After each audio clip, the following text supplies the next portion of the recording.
সুদখোর মহাজন ইউনূস, আপনি হচ্ছেন এই বর্তমান যুগের, এই বর্তমান পৃথিবীতে নাম্বার 1 ফেসিস্ট স্বৈর শাসক হচ্ছেন আপনি। দর্শক বন্ধুরা, মিষ্টি বিতরণ করার সময় এসে গিয়েছে। বাংলাদেশ একটি দেউলিয়া রাষ্ট্র, এটা ঘোষিত হতে আর মাত্র 2 ধাপ বাকি। শেখ হাসিনা ফিরবে। এখন শেখ হাসিনা ফেরার পথ অনেক গুরুত্ব। দিকে এবার দেশে ফিরেই ডক্টর ইউনূসের উপর কঠিন পদক্ষেপ নেয় শেখ হাসিনা। ডোনাল্ড ট্রাম্প এবং ভারতের সহযোগিতায় দ্বিগুণ শক্তিশালী হয়ে দেশে ফিরলেন শেখ হাসিনা। মহাবিপদে আছেন ডক্টর ইউনূস এবং তার সমন্বয়ক এবং ছাত্র সমাজ। বিস্তারিত জানতে দেখতে থাকুন। ডোনাল্ড ট্রাম্প এই মানুষটার হাতে তৃতীয় বিশ্বযুদ্ধ হবে। এই মানুষটার কারণে পৃথিবী আরেকটা বিনাশের দিকে যাবে। তবে সকল বিনাশের পর সেখানে নতুন শক্তি উত্থাপিত হবে। 2025 সাল ঘিরে নানান ধরনের ভবিষ্যৎবাণী আপনার লিখিত আছে। আমাদের বাংলাদেশের সেনাপ্রধান মিস্টার ওয়াকার বা সেনাবাহিনী দেশের সাথে গাদ্দারি করলো। আমি অ্যাকচুয়ালি কথা বলতেছি আমাদের বাংলাদেশের অন্তর্বর্তীকালে সরকারের ভিতরে আপনার সমন্বয়কদের কথা। যদিও এখন সমন্বয়ক নামে কোনো উচ্চারণ নাই, তাহলে তাদেরকে কি নামে ডাকবো? টুকাই কি টুকাই ডাকবো? আচ্ছা, ধরে দিলাম তাদেরকে টুকাই ডাকলাম। এখন এই টুকাইরা বলতেছে যে বাংলাদেশের সেনাপ্রধান মিস্টার ওয়াকার তিনি দেশের সাথে রাষ্ট্রদ্রোহিতা করবেন।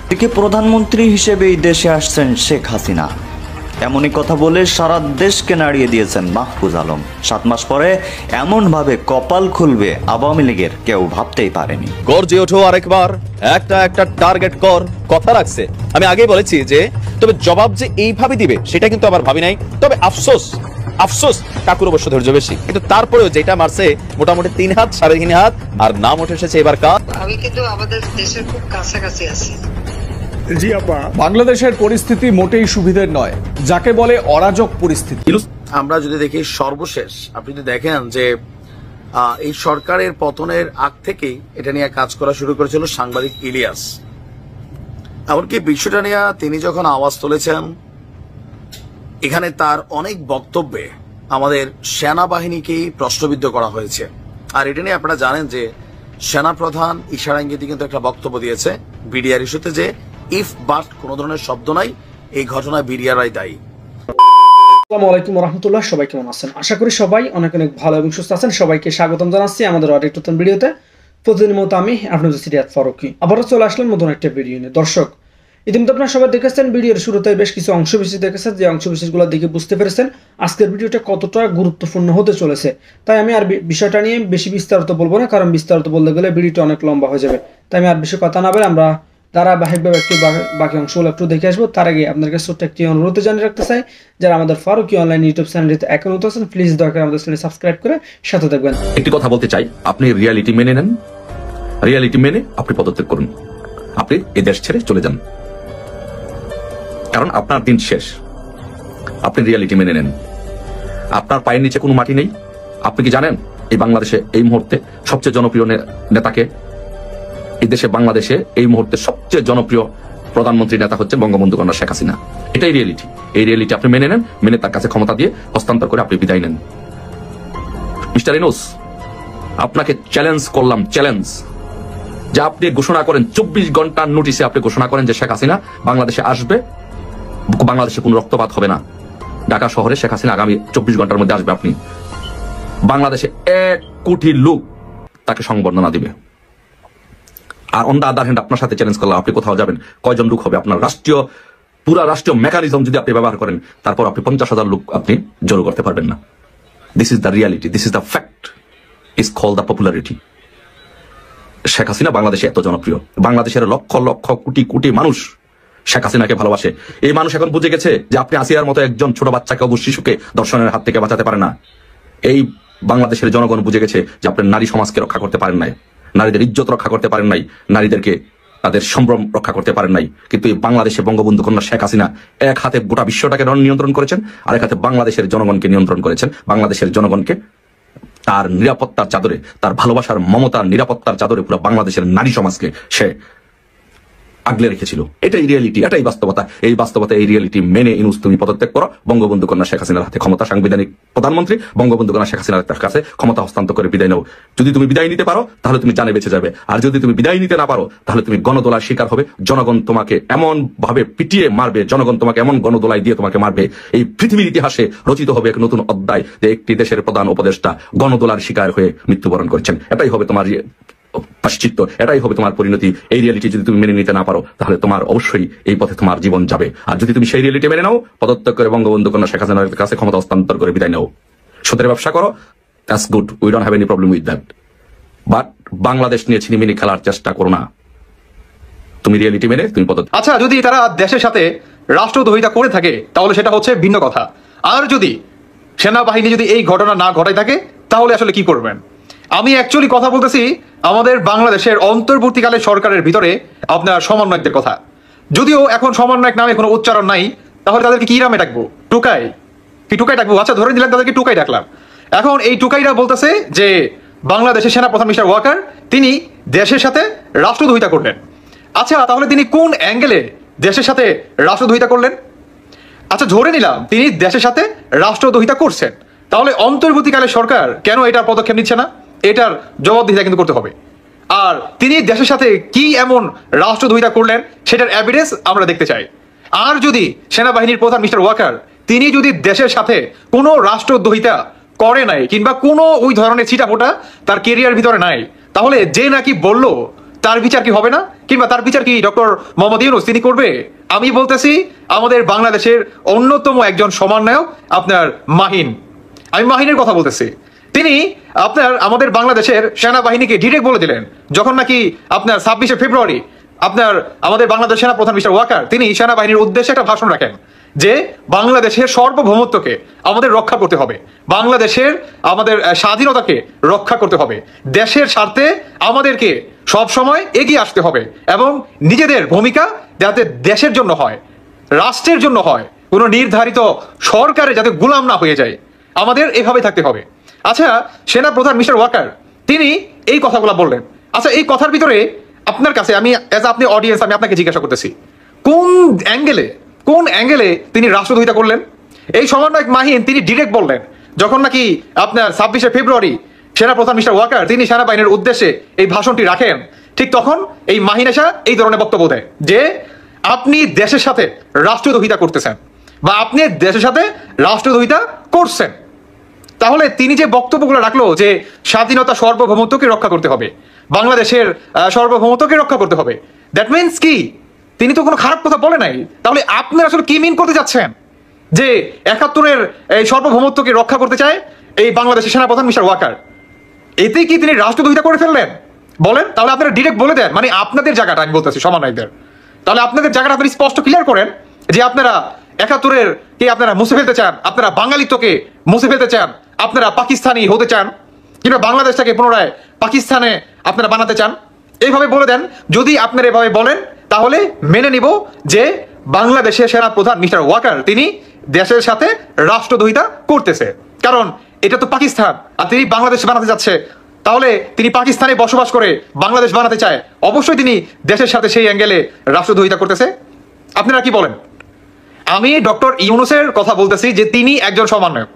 আমাদের বাংলাদেশের মানে প্রতিটি সাধারণ মানুষের কিংবা আপনার হাই ক্লাস মানুষের আস্থার জায়গা হচ্ছে বাংলাদেশের সেনাবাহিনী। তো এই সেনাবাহিনীকে নিয়ে আপনি রাষ্ট্রদ্রোহিতা বলে বেড়াবেন বা রাষ্ট্রদ্রোহিতার আপনি ট্যাগ দিয়ে দিবেন কিংবা আপনি তাকে হুমকি দিবেন, ধমকি দিবেন, পদত্যাগ করাই ফেলবেন, এটা করবেন সেটা করবেন, তাহলে ডক্টর ইউনূসের এখানে এইটা কি দায়িত্বটা কি?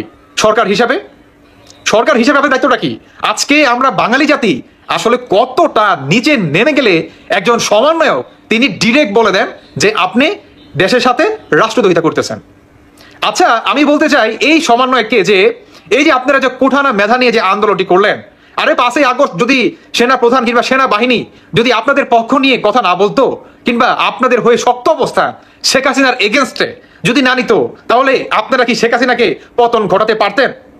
কিছু করতে পারতেন? একটা চুলো বাঁকা করতে পারতেন না? যদি সেনাবাহিনী আওয়ামী লীগেরই হয়ে কাজ করতো, একান্ত যদি আওয়ামী লীগের প্রোপার্টি হয়ে যেত, কিন্তু সেনাবাহিনী তো করে নাই। সেনাবাহিনী কি কোনো সরকারের নয়, সেনাবাহিনী হচ্ছে রাষ্ট্রের। সেনাবাহিনী কিন্তু এই পরিচয়টা কিন্তু দেন। তারপরেও কেন এই সেনাবাহিনীকে রাষ্ট্রদ্রোহিতা কিংবা দেশের সাথে গাদ্দারি, এত বড় মিথ্যা অপবাদ কিংবা এত বড় একটা ট্যাগ রাষ্ট্রদ্রোহিতা কারা করে? যারা নাকি টেরোরিস্ট, যারা নাকি জঙ্গিবাদী, তারা করে দেশের সাথে গাদ্দারি, তারা করে রাষ্ট্রদ্রোহিতা, তাই না? তো আমাদের এই বাংলাদেশের সেনাবাহিনী তারা কি টেরোরিস্ট, তারা কি জঙ্গিবাদী, তারা কি সন্ত্রাসী? আমার প্রশ্ন আপনাদের কাছে তাহলে এই অন্তর্বর্তীকালে সরকার ডক্টর ইউনূস তিনি কেন এখন পর্যন্ত এই যে সমন্বয় তিনি যে কথাটা বললো মাহিন, আপনারা তার ভিডিওটা দেখছেন, তার বক্তব্য শুনছেন, ভাইরাল হয়েছে, কিন্তু অনেক প্রচুর পরিমাণে ভাইরাল হয়েছে। তারপরও কেন এই প্রধান ডক্টর ইউনূস তিনি কোনো পদক্ষেপ নিচ্ছে না? কেন নিচ্ছে না? আমাদের মুখ চেপে ধরেছিল, বা যে গণমাধ্যম 16টা বছর ধরে মিথ্যেকে আমাদের শুনিয়েছে, মিথ্যেকে গিলিয়েছে, আর সত্য থেকে আমাদের সরিয়ে নিয়েছে বা সত্যের সামনে পর্দা দিয়ে দিয়েছিল, সে গণমাধ্যমের কজনের বিচার হয়েছে? ফারজানা রূপা শাকিলকে আটকালে কি দায় শেষ? কোথায় মুন্নি সাহা, কোথায় জয়ী মামুন, কোথায় আরো যারা ছিলেন, যারা টেলিভিশনগুলো দখল করে হাসিনা বন্দনা গাইতেন? তাদের কোনো বিচার হয়নি।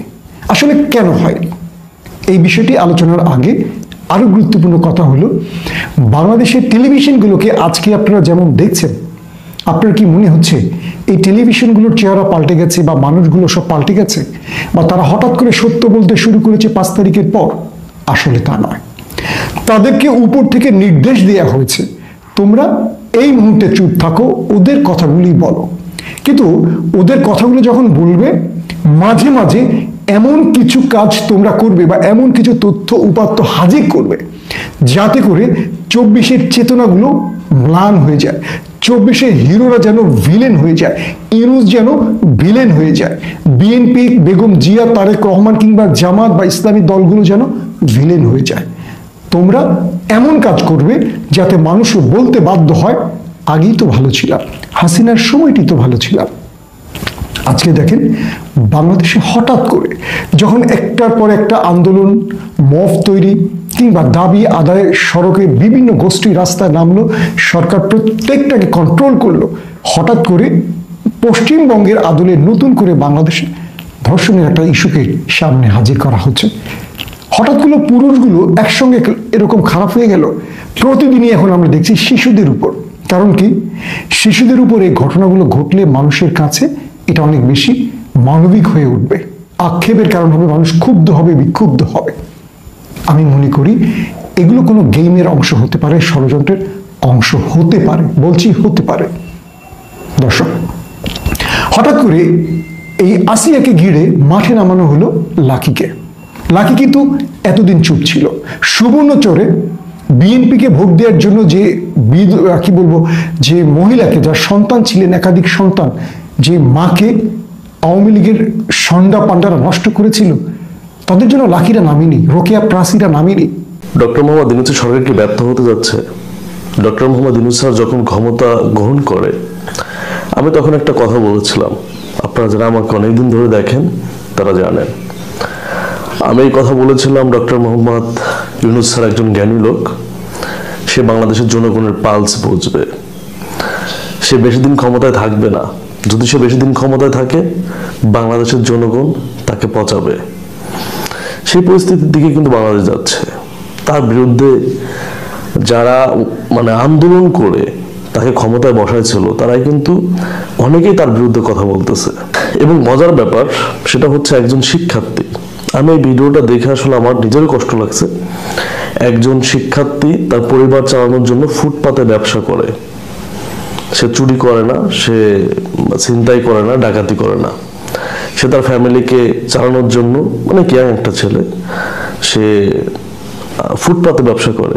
তার এই ব্যবসাটাকে যখন ভেঙে দেয়, তখন সে বারবার করে বলতেছিল, আমি চুরি করি না, আমি ডাকাতি করি না। ভিডিওটা দেখেন। আমার ইউনিয়নের সামনে একটা ফুড কার্ট দিচ্ছে, আমি ছোট একটা ভাঙছে কে বল? আমি আপনি কেন ভাঙছেন এটা? আপনার দেশকে আমাকে চাকরি দিতে পারবে? আমি এজ আ স্টুডেন্ট, আমি গ্র্যাড হয়ে যদি আমার এই ফুড কার্টে রাস্তার ব্যবসা নামা লাগে, হ্যাঁ ধরেন, হ্যান্ডকাপ করেন, এক্ষুনি ধরেন, আমি যাবো জেলে। আমি মোহাম্মদপুর সরকারি কলেজ থেকে ইন্টার কমপ্লিট করছি, জাহাঙ্গীরনগরে এক্সাম দিচ্ছি, তাড়াতাড়ি আমার ফ্যামিলি চলতে পারতেছে না, আমার রাস্তা নামা লাগছে ব্যবসা করতে। আপনারা যে ভাঙছেন না কি ম্যাজিস্ট্রেট, আমার ভাঙবে কেন? আমার টাকা পয়সা দিয়ে আপনারা, আমি কি কামনা দিচ্ছি না দেশে চুরি করছি না ছিনতাই করছি? আমি কি দেশে চুরি ছিনতাই করছি? আপনি আমার কার্ড ভাঙবেন কেন? আপনি আমার কার্ড ভাঙবেন কি গাড়িতে নিয়ে যাও, ধরো না,